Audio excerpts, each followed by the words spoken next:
des Sénégalais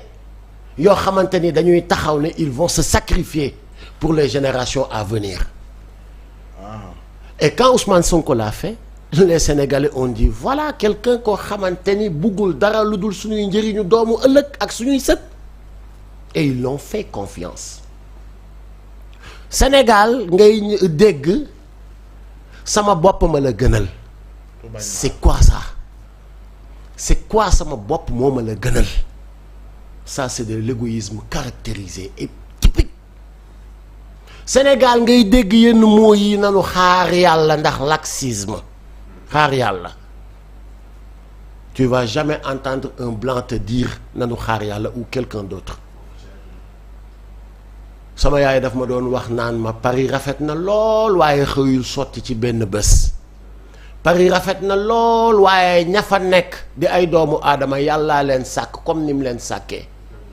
Su ngeen góorgóorloo am jom xeex takk seen biir xañ seen bopp seeni njaboot ëllëg dinañ fekkee Sénégal mel ni Paris. yàlla bay sa tool. Ah donc loolu la fi Ousmane Sonko fekk aucun Sénégalais n'osait le faire parce que nag bu leen fàtte ni borom caq du xeex ak borom baatu neen. Man 96 bi may débuté ma am 16 ans j'ai opposé Abdou Diouf non j'ai opposé le régime ou doxalinu Abdou Diouf pendant 4 ans ma opposé doxalinu Abdoulaye Wade pendant 12 ans opposé doxalinu Macky Sall pendant 12 ans soo ko boolee ça fait combien d'années 28 ans musuma opposé ay nit mais seeni doxalin lay opposé. Malheureusement ici au Sénégal nous n'avons pas une opposition mais nous avons dañoo am ay Sénégalais aigris soxor ba mel ni ñoxor jël benn nit rek ne dañ ko bañ parce que cet homme est venu ñëw indi loo xamante ni c'est ce que les Sénégalais attendaient. Le PASTEF comme je dis du parti politique mais cri de cœur la bu fi mës a nekk lu tax mu am cette adhésion. Parce que cri de cœur la bu fi mës a nekk dañu mës a taxaw ne ana kan mooy ñëw def le suicide individuel pour la résurrection collective ana kan mooy ñemee ñëw jël njàngam jël carrière am jël fonction wam taxaw jàkkaarloog lii fi ne mu jaral la lu ne ñun d'accord daan nañ ko def mais amuñu woon caq état mënuma woon yàqal dara mais ki jël jàngam ki jël fonction wam nekk un fonctionnaire pendant 15 ans jël loolu teg ko kooku il a fini de montrer aux Sénégalais que man lii ma leen di wax nii ak lii ma leen di bëggal maa ciy jiitu yàlla jëf lay fay du fay wax Ousmane Sonko li mu am nii tey payooru yàlla la te jëfam moo tax yàlla suñu borom fay ko ko diabolisation bi bëri na manipulation bi bëri na kàcc gi bari naa bari ba maara day taali malgré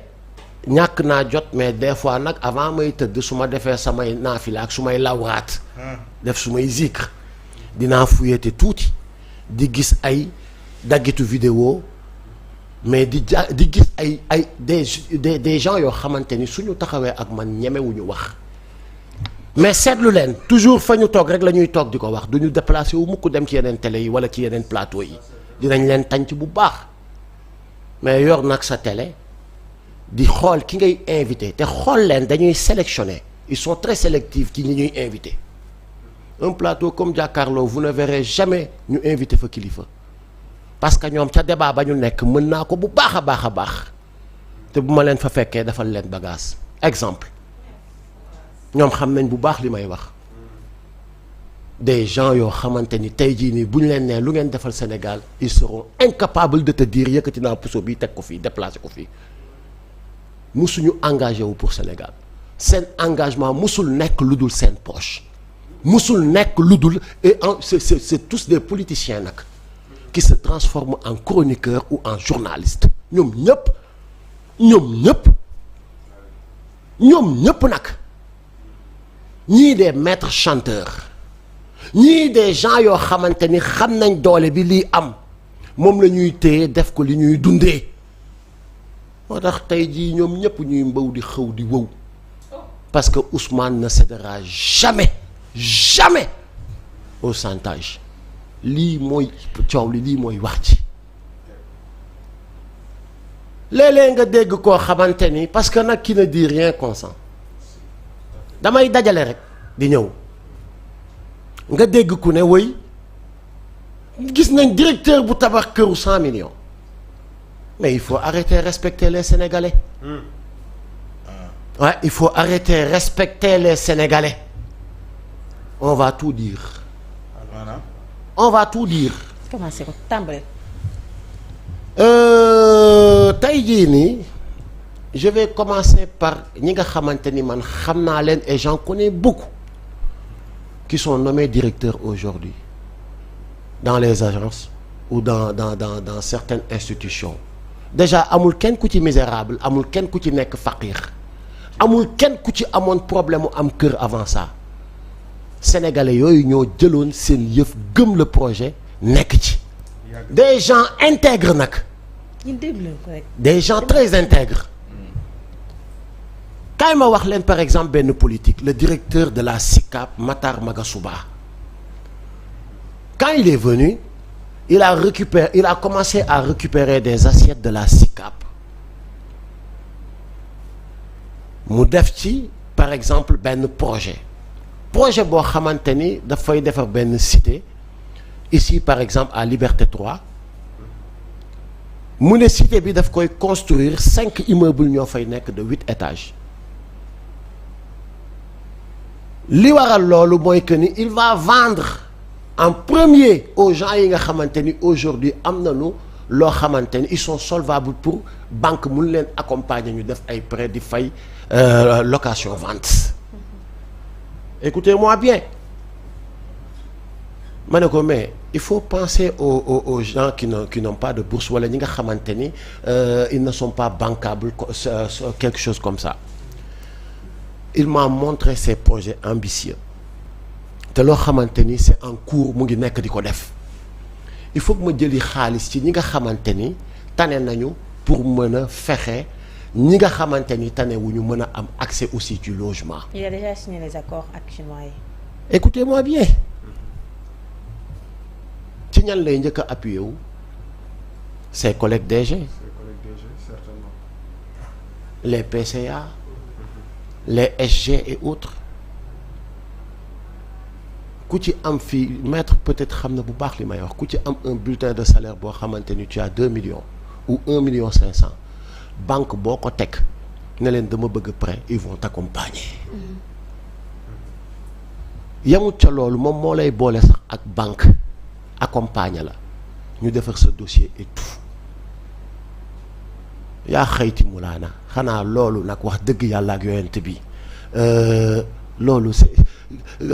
bu leen yenn yi jaral yenn yi. loolu la 100 millions yi loolu la. waaye yow dama bàyyi. c'est un tabax këru 100 millions c'est un appartement F4 coûte 110 millions. te 110 millions li may wax nit ñi xam nañ ko boo demee ci les privés F4 ñu ngi la koy jaayee ay 180 millions. pour te dire comment la SICAP a baissé. ba ñaata. SICAP delloowaat yëfu Sénégal ci sénégalais yi.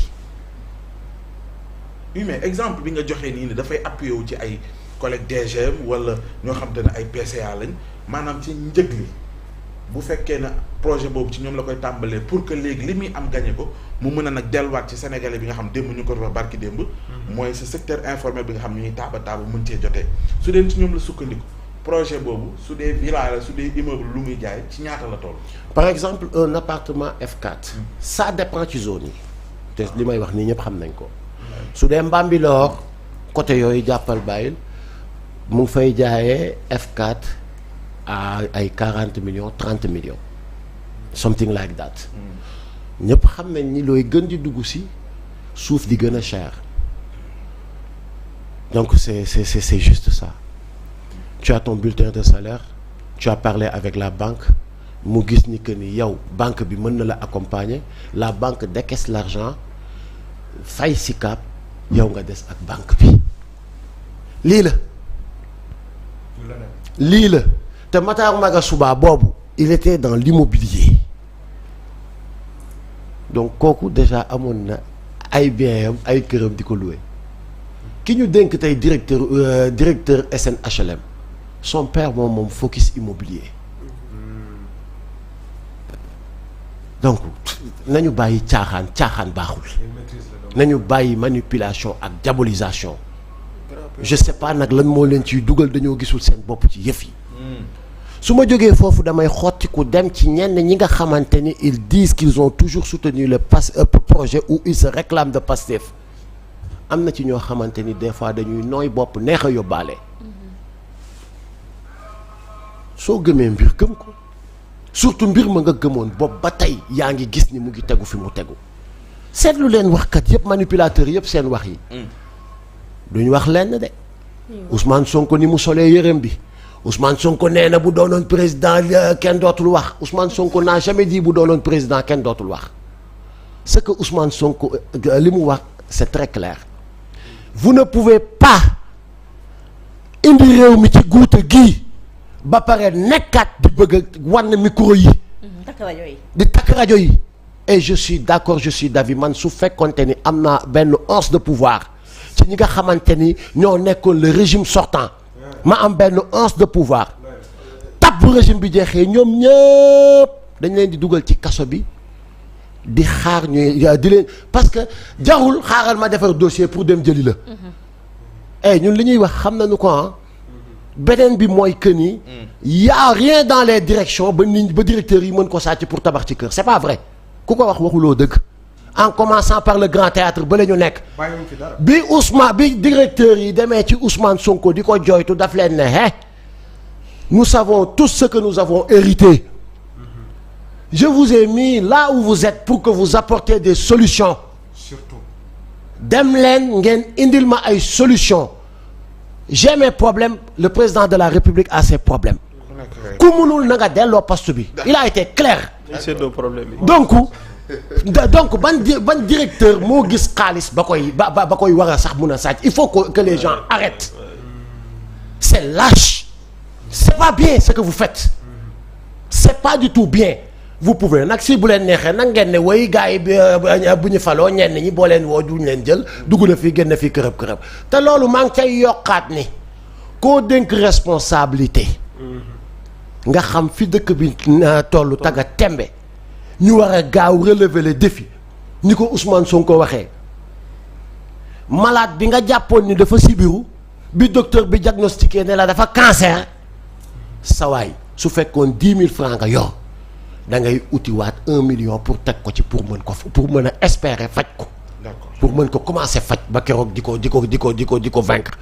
donc ko ñooñu bu fekkente ni saa su ne yéen a ngi leen di woo di leen jot war ngeen tiit te xam ni nekkuñ ca lañ leen sant je parle rek de bonne foi je défends personne mais damay wax rek de bonne foi non pas Ousmane dama gëj a génn ci média bi et j'ai entendu trop de choses gis nga xam nga nee naa la buy taw doo fobeere damay bàyyi ba nga xamante ni taw bi sëbët na ma soog a génn wax ak ñi nga xamante ni ñooy sama interlocuteur Pastef remobilisez-vous les gens qui croyaient au début au projet c'est aujourd'hui que vous allez vous mobiliser encore plus c'est aujourd'hui ci la yëf yi di soog a commencer bàyyi leen nominé wuñu ma ces trucs de nomination teg leen ko nële et que le Sénégal passe en premier je vous invite sur ça les manipulateurs et les ñi nga xamante ni ñu ngi diaboliser boole ci dem ba bu ñu xamee ni manipulation gi di jàll ñuy kàcc suñ leen dugalee ci kaso yi may gis ay grands yu naa fekk naa non dugg na fii te grands yooyu ku leen fi bërki démb dama gis quelqu'un que sérieusement mu def benn poste di soutenir Bachir Fofana. renvoyé nañ ko sax jusqu'au 16. di ko soutenir avant ma koy woo je suis allé écouter la vidéo voir la vidéo de Bachir Fofana. mu taxaw ak ay affirmation xaw ma confirmation xam ngeen kan lañ jox marché oto yi diw da lañ ko jox diw bi sàccoon diw bi jéemoon a corrompre lañ ko diw mu jox baax meeg diw mu neex mi. nga ni ma. waaw diw taxaw carrément diw moom. waaw diw da lañ ko jox yéen xam ngeen diw boobu sax bi mu demee justice ne ko dañ lay takkal bracelet daf leen ne du ma takk bracelet parce que je suis un homme non quand même d'accord nag sunu justice bi lu mu kii nag am na